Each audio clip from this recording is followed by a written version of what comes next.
Well, I didn't have a chance to do any research on, so I can't tell you very much except for what she has told me and then what I think I know a little bit about CheriRae. That we know a lot about our Toastmasters friends, probably more than we know about our other friends and family.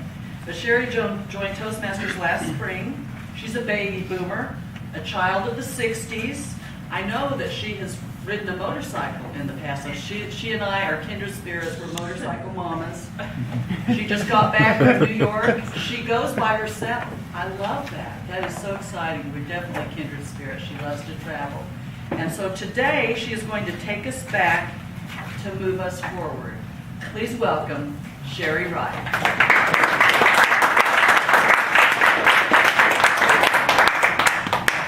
We're biker chicks. Let your light shine.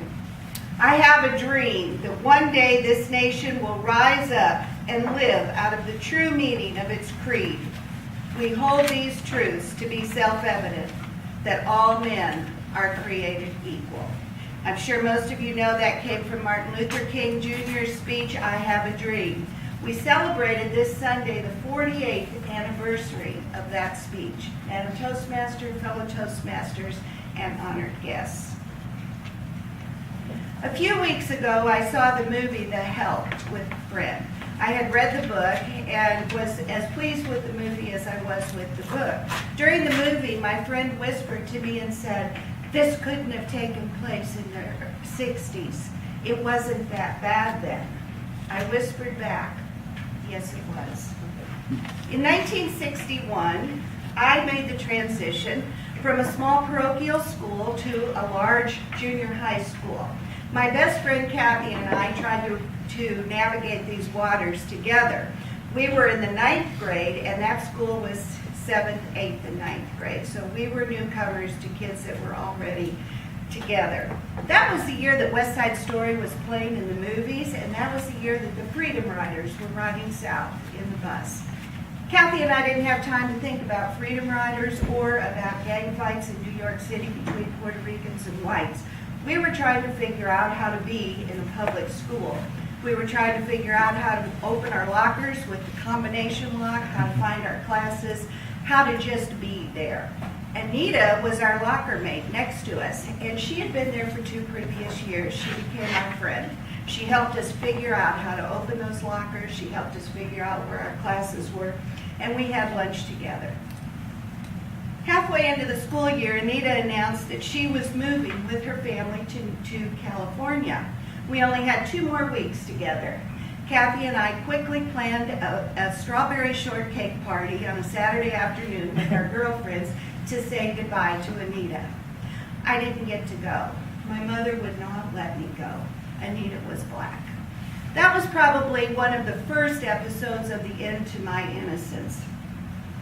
It was that bad. In 1967, I moved to South Carolina to J.P. Parker's mobile home park. My husband was in the Air Force.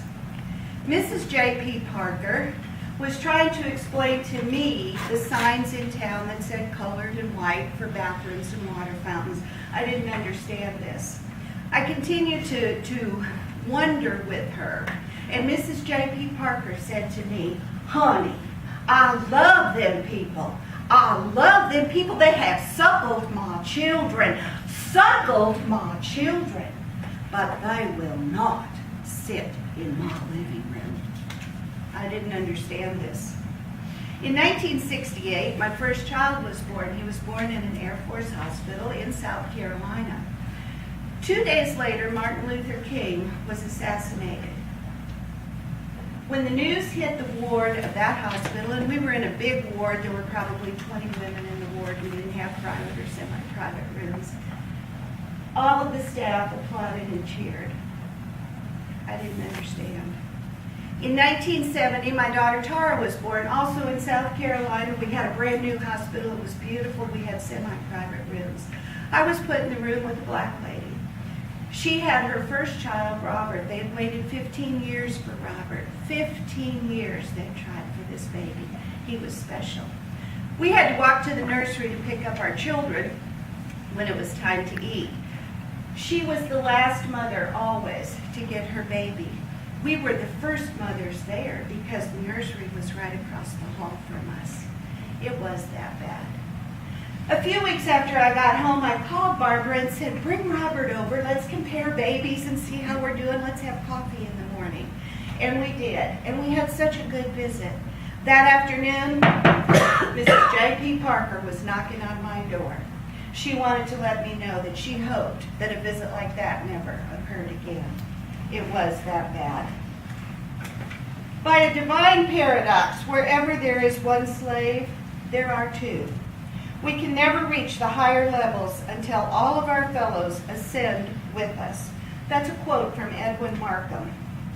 This past weekend, the memorial to Dr. Martin Luther King was to have been dedicated, but Hurricane Irene got in the way, and that had to be postponed, I think, until September or October.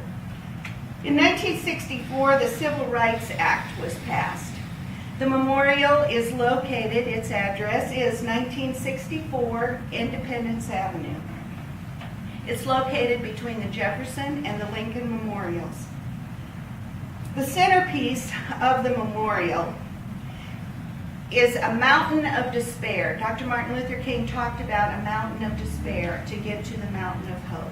So as visitors approach the memorial, they'll walk through the mountain of despair and they will reach the mountain of hope, which is a 40-foot Dr. King rising out of this stone edifice.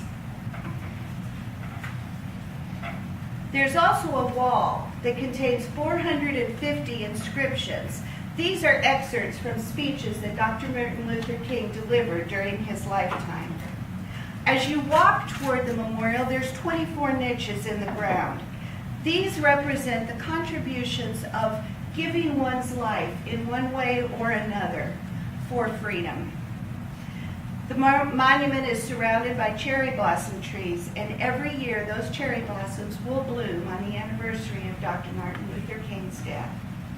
This is the first memorial in the National Mall to honor an African American. It is the fourth non-president memorial. Every man must decide whether he will walk in the light of creative altruism or in the darkness of destructive selfishness.